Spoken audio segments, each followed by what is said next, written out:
Okay, so get this. What if finding aliens, right? What if it isn't about like listening for signals, you know? What if it's more like going on a cosmic treasure hunt? A treasure hunt. Yeah.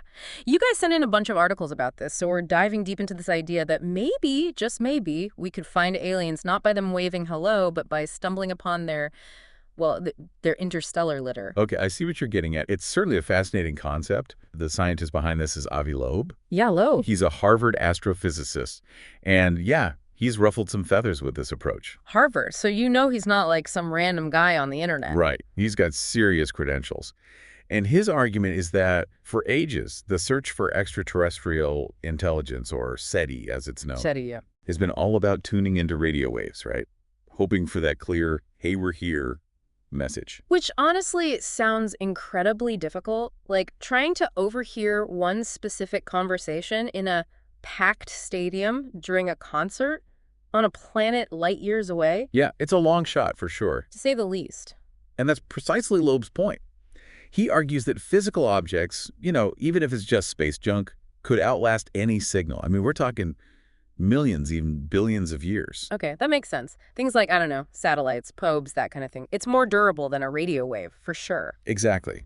Think about it. If a civilization had the tech for interstellar travel, who knows how long ago, remnants of their stuff could still be out there, maybe even right under our noses. Okay, now you're talking. So where do we start looking for this alien litter, as we're calling it?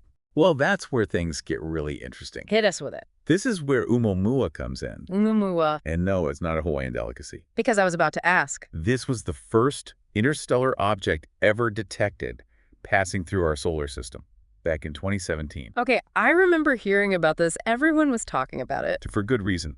It was a very weird space traveler. Weird how...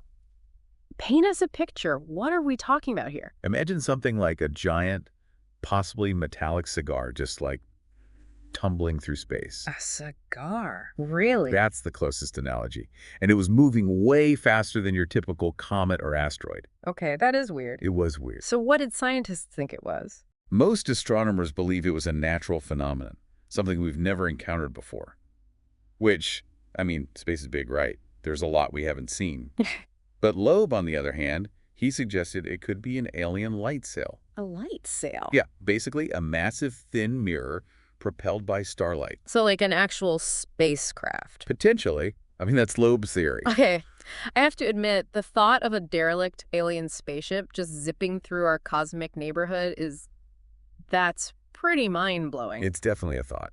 But I'm guessing not everyone was ready to jump on the alien spaceship theory. Right, and it's important here to remember Occam's razor. The simplest explanation is usually the best place to start.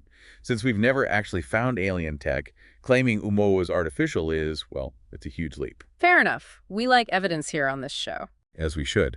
But Loeb's point, and it's a valid one, is that we shouldn't dismiss the possibility just because it sounds out there. So, if Oumuamua was a cosmic one-off, where else should we be looking for this potential alien litter? Give us the inside scoop. So let's say we're, like, scouring the cosmos, right? And we find something that's just off. Not just another rock tumbling through space, but something weirder. How would we even know? Like, how do we differentiate between a weirdly shaped rock and, a piece of alien tech? It's not like they'd slap a label on it saying, like, made in galaxy far, far away. All right. You bring up a really, really important point. Even if we found something truly bizarre, confirmation would be incredibly difficult. We're talking years of analysis, multiple scientific disciplines involved, probably global cooperation. I mean, can you imagine the level of scrutiny involved in something like that? Oh, absolutely. It would be the ultimate show your work moment for the scientific community. But, okay, let's say, for argument's sake, that we do find something undeniably alien. I mean, that would be, huge. Huge doesn't even begin to describe it. Just imagine the implications. This wouldn't just be proof of life elsewhere. It would be confirmation that intelligence, that technology, civilizations like ours, or perhaps unimaginably different, have existed in the universe. It would fundamentally change our place in the cosmic story. It's almost too big to process. It's like we go from wondering if anyone's out there to having tangible proof. Wow. But then what? What could we learn from this alien tech, assuming we could even, begin to decipher it? And that's where it gets really exciting. Imagine finding, say, a circuit board, but instead of silicon and copper, it's made from elements we haven't even discovered yet. Or a material so dense and strong, it makes our toughest alloys look like tinfoil. Okay, now that is just cool. Every piece of alien tech would be a window into a completely different understanding of physics, engineering, maybe even consciousness. Who knows? It'd be like cracking open a textbook, but like a textbook from a civilization millions of years ahead of us. Talk Yeah, about a crash course in advanced science. exactly. It would be incredible. But it also makes you think, what if this technosignature, as Loeb calls it, wasn't just, carelessly tossed out? What if it was intentional? Now you're venturing into some really, really thought-provoking territory. Like, what if this wasn't a discarded coffee cup, but a message in a bottle?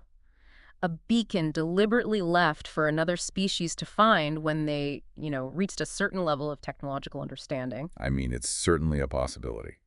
Okay, that's sending shivers down my spine. Yeah. It's like that classic sci-fi trope, right? Of ancient aliens leaving behind clues for us to find.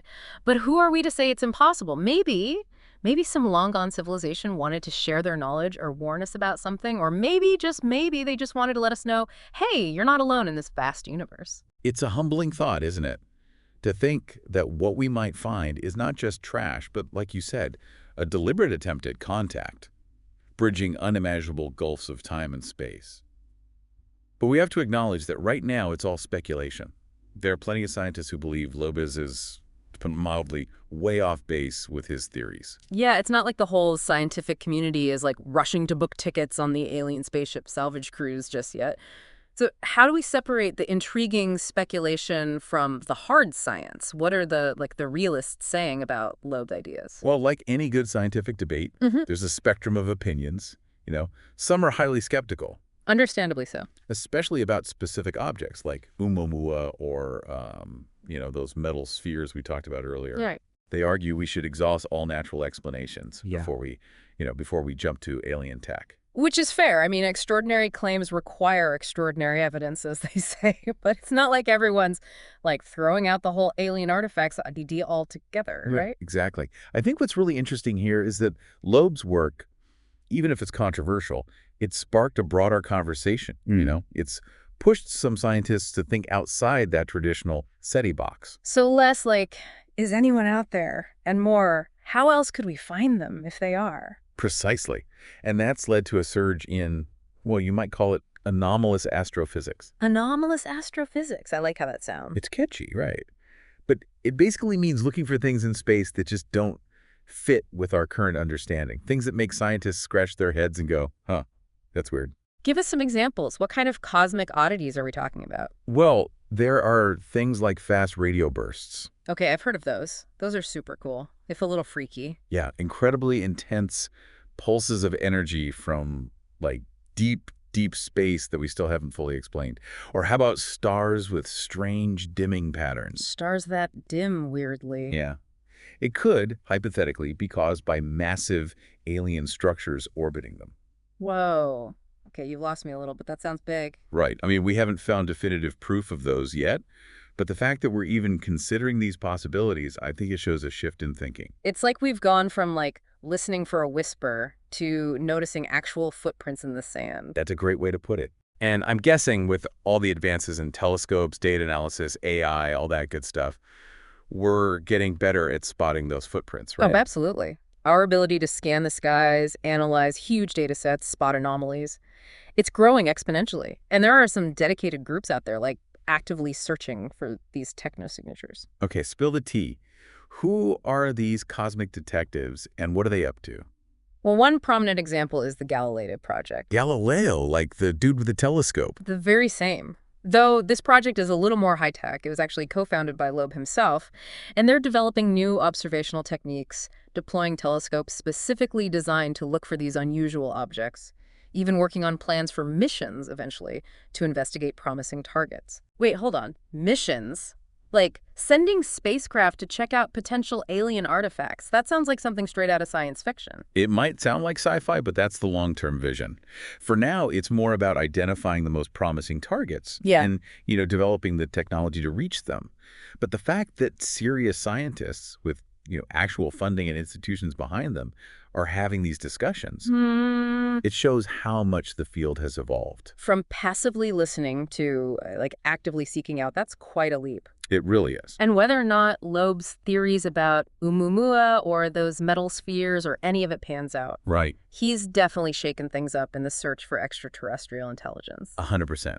He's injected a healthy dose of what if into a field that, let's be honest, can sometimes get bogged down in very traditional thinking. And who knows, maybe someday, instead of debating radio signals, we'll be analyzing, I don't know, the intricate workings of an alien probe, thanks to his out-of-the-boggle ideas. It's a pretty mind-blowing thought, isn't it? That somewhere out there, maybe not too far away, a piece of alien tech might hold the answers to, well, some of humanity's biggest questions.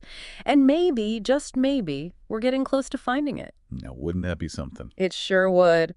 Well, folks, if this deep dive into the world of Avi Loeb and the search for technosignatures has, piqued your curiosity, we encourage you to check out his book, Extraterrestrial, The First Sign of Intelligent Life Beyond Earth.